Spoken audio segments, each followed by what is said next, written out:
And now the member's time is going to be turned off. Next speaker will be Dr. Russell Norman. Thank you, Mr. Speaker.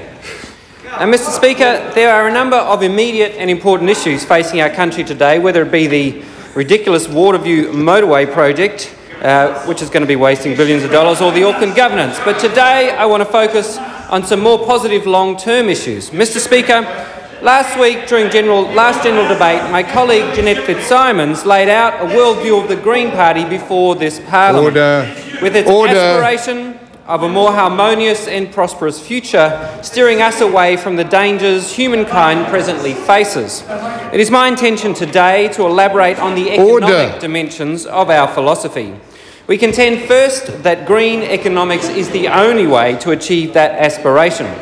In the 19th century, the classical theories of Smith and Ricardo freed societies from feudalism through a self-regulatory free market that claimed to be optimally productive. The potent partnership of capitalism and technology generated unprecedented industrial development, liberating us from some of the old age scourges of disease, pestilence and famine.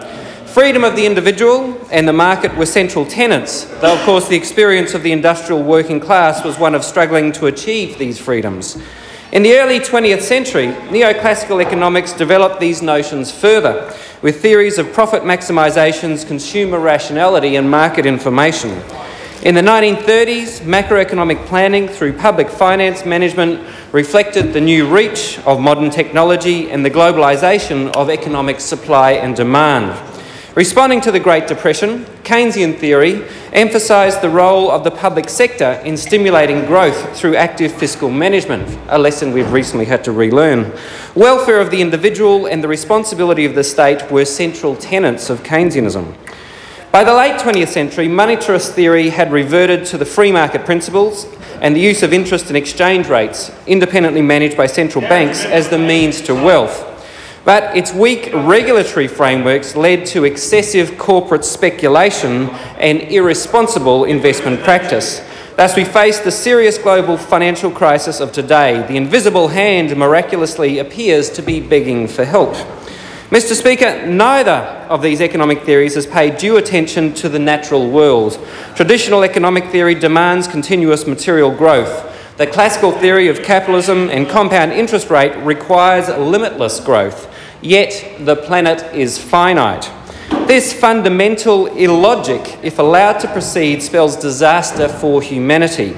Yet ensnared in its own tenets, traditional economics remains blind to this obvious truth about finite world.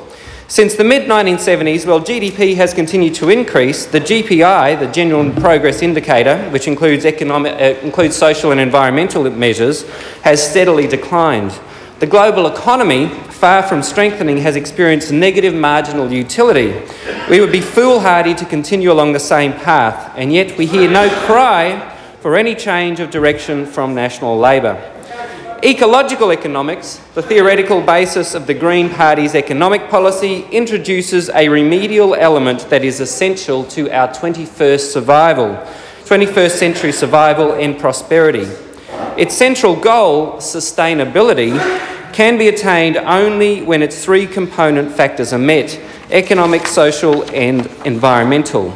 It understands that society is a subset of the environment and the economy is a subset of society.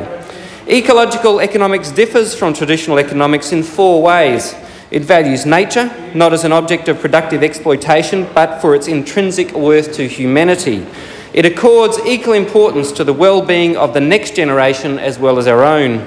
It acknowledges the irreversibility of environmental change from economic behaviour. It recognises the uncertainty of environmental outcomes from economic inputs. Ecological economics thus adopts the uncertainty principle, which requires that an economic development project will not proceed unless it is clear that irreversible environmental damage will not occur.